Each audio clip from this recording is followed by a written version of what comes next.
Hello, everybody. This is Sylvain Rochon, the Peaceful Revolutionary. I thought this week I would go back to energy production since I know a lot of you want to hear more about that and different alternatives. So here's an interesting one. I've been following hydrogen fuel cells and hydrogen energy for a long time because honestly, hydrogen is the most abundant source of energy in the universe. I mean, that is material.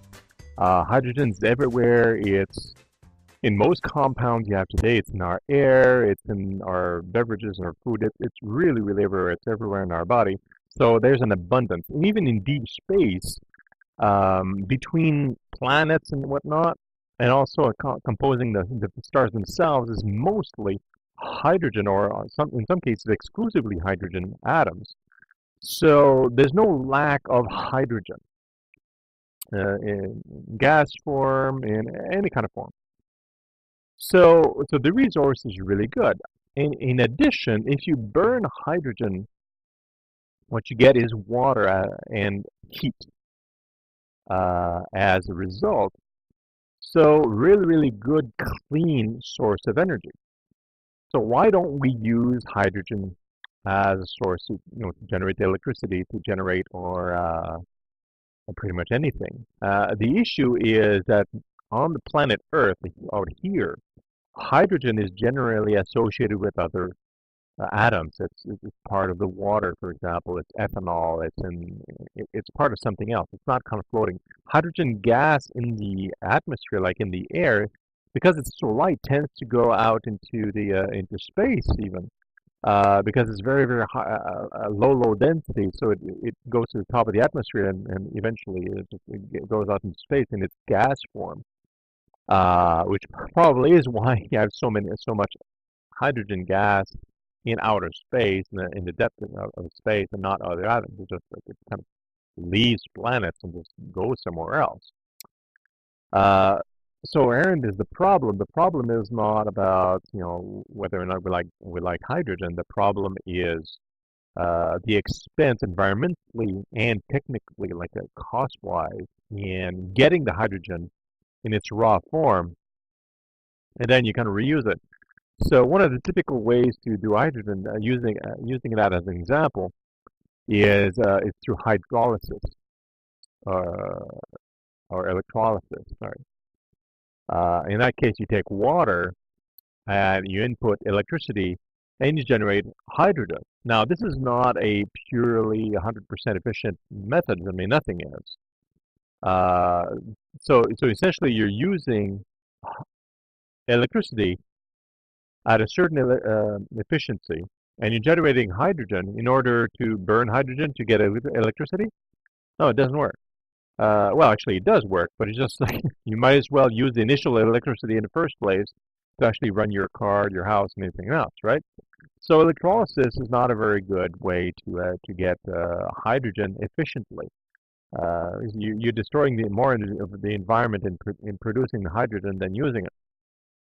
So anyway, but there are a lot of, like in our modern times, a lot of different ways to get hydrogen that doesn't have a lot of environmental impact. And people have been very creative, and I pulled the list. Of course, I have all the links below there, so you can check them out. So to produce hydrogen, there's a reforming of natural gas. Essentially, it's a high temperature with the natural gas, and the natural gas kind of like leaks some hydrogen, and kind of restructures itself, and some of the hydrogen kind of leaves, and that produces the gas as a byproduct. So that's really good. And so you can do electrolysis, which I mentioned, which is the traditional way, but it's not very efficient if your goal is to generate electricity, for example. It doesn't really jive. There's also through fermentation process and other biological processes, which are really interesting. Fermentation, so you're converting matter, and some of the materials, through bacteria gets converted. So in that case, that starts to make sense because you can have like big vats of bacteria, for example, that are consuming something that we have in abundance, like for example, garbage. And then you're producing hydrogen gas off of that. So you're reducing some of the undesirable materials that you need to recycle, for example.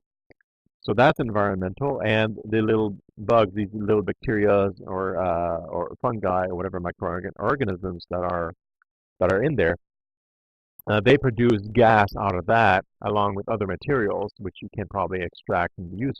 So that's the gas production that is not uh, polluting, okay, or not bad for the environment. There's other techniques like a photobiological water splitting, photoelectrochemical water splitting, high temperature water splitting. So that's using green algae, for example, with water and with sunlight, and you produce hydrogen as a byproduct. So these are somewhat green other methodologies to do it. So because I mean, there's no sense in producing in using something that burns really well at hydrogen if your method of producing the mechanism or to burn is more polluting than the method itself of producing the electricity. So we have a number of methods to produce the hydrogen that is not harmful to the environment.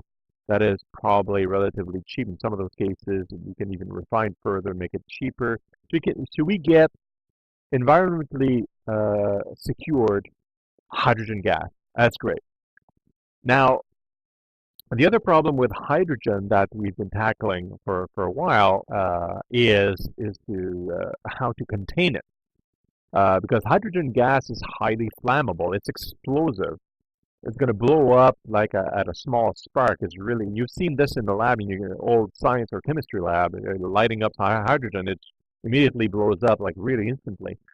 So people have to be careful how you store that and how do you use that in your home if it's so dangerous, it's so flammable, or in the car.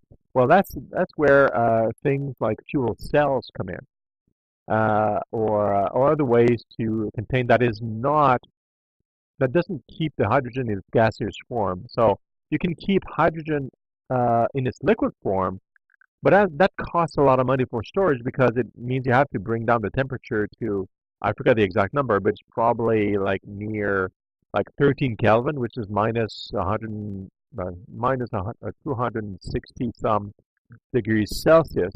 And that's costly to do that. So that's not efficient. But we've developed some techniques where you have the actual gas in a container with some material that is a little bit like a sponge-like material.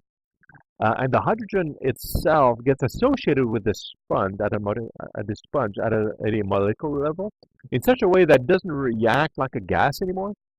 So even if you put like a flame inside that container, it won't react to the flame. It kind of to react to the flame the way it does usually, like in our science labs, it needs to be free in a gas form. So there are ways to contain that we've developed years ago, and we are improving upon to keep the gas from being a problem, like in your car or in your house. So we found ways around that. Now, what's happened is that since we figured out these ways of producing the hydrogen, and we figured out ways to store them, now we can essentially make generators in cars that use the hydrogen, and that are completely non-polluting. So you're not producing any NOx, not producing any carbon dioxide, just water, H2O. That's what you're producing when you're burning hydrogen.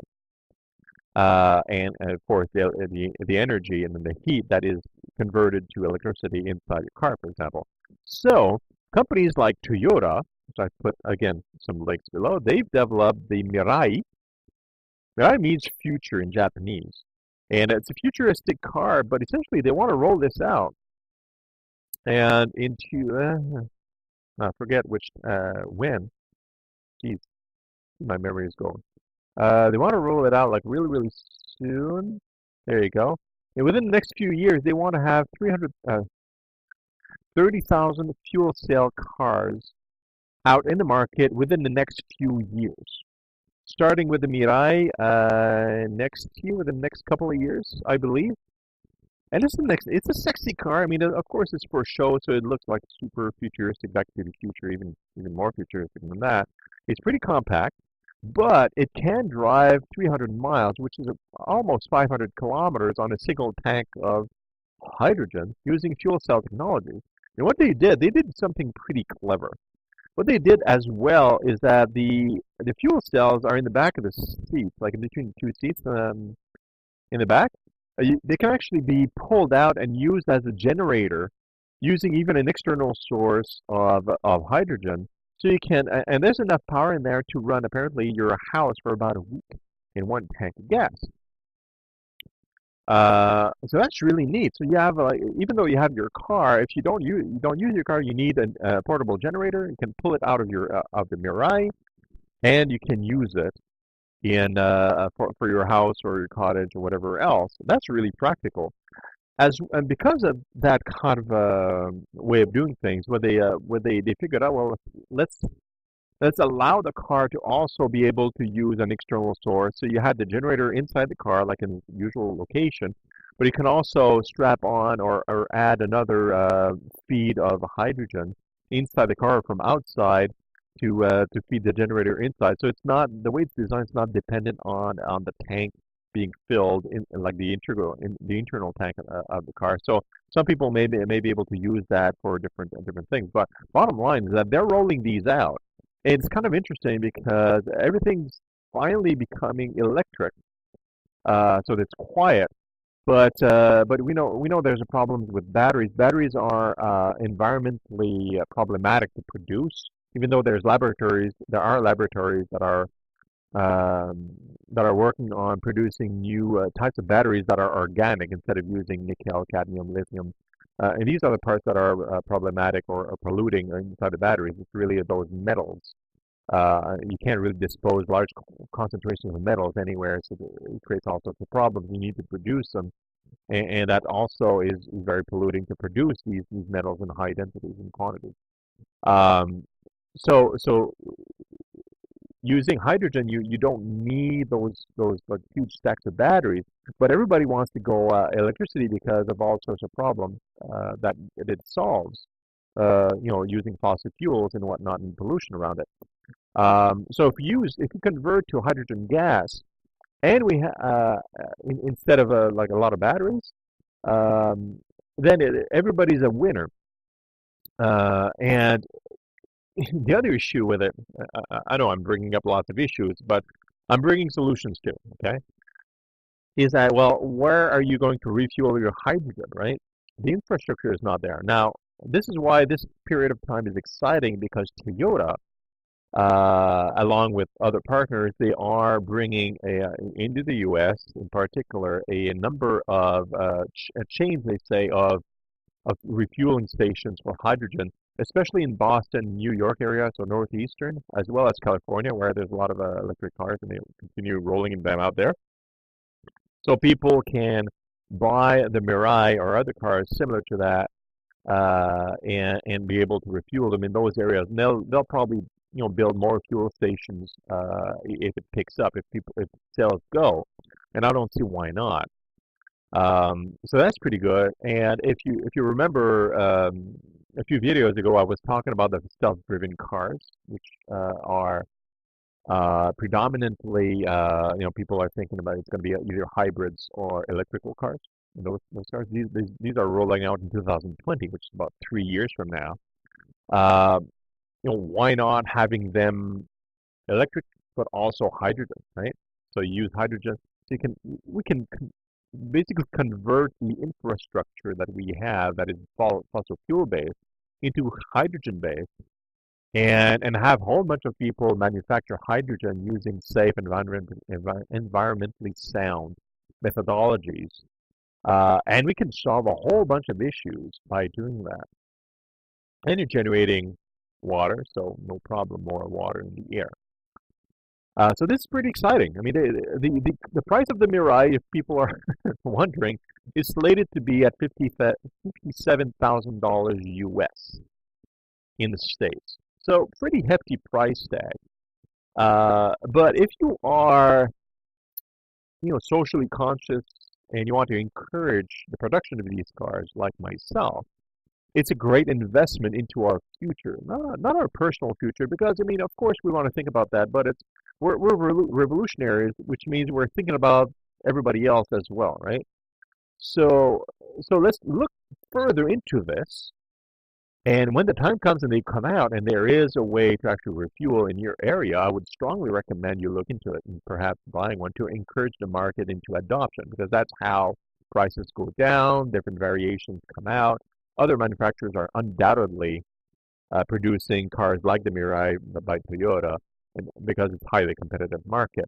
So that's going to be good. Like we need to put our money where our mouth is, so to speak. So if we want to things to move in a certain direction, we need to spend in that direction and avoid spending in other directions where it's toxic or terrible, right? So these are actually pretty cool. And as another note around fuel cells, well, what I discovered by doing some of the usual research and looking at articles that are sent to me and whatnot, is there's also an airplane company that has um, that has created a hydrogen fuel cell based airplane. It's a four-seater passenger plane, four seaters, and it's been tested. They flew around an airstrip, so it's been in the air. It's not fiction. It's fuel cell, so hydrogen based, and this, geez, I'm looking for specs here. Has a range of 1.5, no, 1,500 kilometers. This one airplane, this kind of prototype, I guess you would call it. And it does have a battery pack to help during takeoff and climb because it needs an extra punch. Those are rechargeable batteries, so that's okay. Considering the alternative of airplanes that burn so much fuel, it's so polluting. And I forget the stat exactly, but one airplane flight, a single airplane flight from here to Europe is as polluting as a home for a year or something crazy like that. I think even more than that. It's highly polluting. So even if we have little battery packs in that airplane and everything else runs on hydrogen, I think we're winning. It doesn't have a huge range, of course, but for a first four-seater airplane, it's good. Cruising speed is 145 kilometers an hour, so not super fast. But I mean, it's starting somewhere, and that can only get better. So we can imagine airplanes being, flying around, with using only hydrogen. In addition to that, I'm going to add this to the mix and referrals as well. There is I'm not sure if I kept the link, so I apologize if I don't have the link in the down below there. I'll look for it. Uh, there's a battery design expert in the States, a bit of an eccentric. He did some math and some calculations, and he figured that if we wanted, we could definitely create big Boeing airplanes, like the biggest ones, and even bigger than that, that run exclusively electrically out of battery power. And I don't want to spend a lot of time on that, but it involves using the wings and like he's like a guru designer. Like he's the one that people go to for innovation in battery design. He figures he did the math. It's like if you use the whole airplane, like the whole wings, and the bigger the better, the more efficient the battery is going to be. So you can have huge aircraft with these batteries. Hopefully without lithium cadmium, with something that's more environmentally sound in there, and you can fly that airplane, replacing the very polluting current fossil fuel based airplanes that we have. So that's something that we should kind of keep an eye on. So in essence, we're seeing in the next few years, and we're literally these are businesses that are rolling things out. This is not just science like in the lab. This is rolling things out. Hydrogen-based cars, electric cars, self-driven cars, airplanes experimentally going to the air, being battery powered or electrical powered at least. Hopefully, hydrogen is even better. Rolling out in the next few years, and the infrastructure to follow to kind of convert all this stuff. And even because it's so simple, this technology is so simple and non-polluting that you can potentially use part of the technologies as generators for the home, or even perhaps even power homes. Like it's not very far-fetched. Once we have a very good way to have hydrogen available, It's not very far-fetched to imagine homes having their own energy generating devices and generators using hydrogen. I mean, you're heating your house using natural gas or other methodologies or direct electricity from the grid. If it's cheaper to have hydrogen and just burning your own generating water, which you can recycle inside the home, by the way, I mean, maybe people should be doing that and generate their own electricity, right? I mean, I've talked about other ways to generate electricity that are very far off, a little, well, not far off, but that are coming out that are using hydrinos and like a new way to think about science. That's still on the table as well, and it kind of matches this whole trend that we're seeing about electricity and hydrogen. Generate, each home generating its own juice is much better than pulling from a very expensive to maintain and polluting grid that where we're losing huge amounts of efficiency because the electricity is generated super far. You need all these converters and all these generators and enhancers all around around to kind of keep the juice up. And that's the old structure.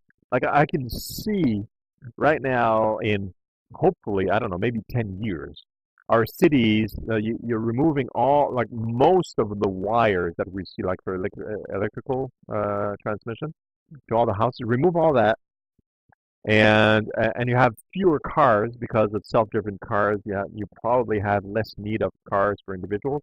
People can share a lot more cars, so hopefully there's going to be fewer cars per capita.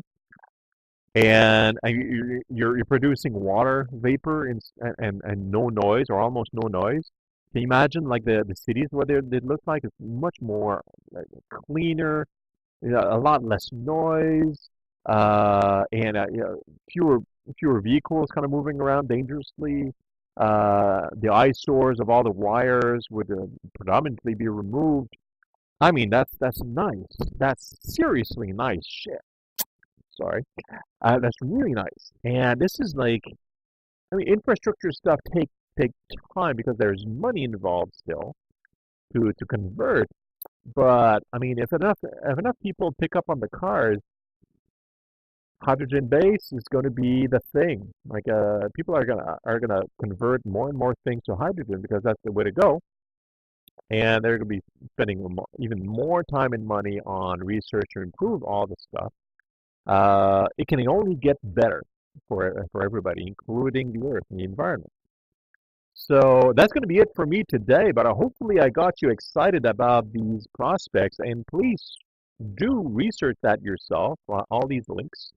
It's really exciting stuff. It's being rolled out soon, and I don't think we need to be very, very worried about energy generation in the future. I mean, I've talked about energy generation for a while. There's different potential, even traditional stuff like even wind is still great. I mean, there's a lot of different options that are very good for the environment. Some of them you can build yourself out of scrap.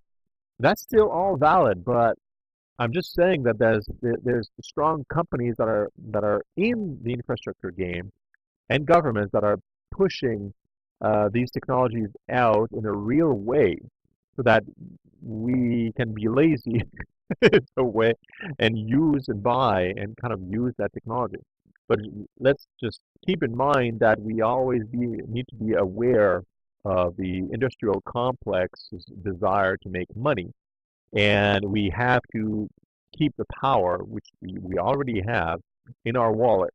So we only spend where it makes sense to spend in industries and products that we want to encourage. So to always keep that in mind, guys. Always, always. And companies will just produce where we put our money. So that's the key. So I'm going to try to keep you updated on the best of the best in that particular field, which is the energy generation or production. And you guys just be conscientious consumers. And do your own research as well. Don't depend on me for everything, right?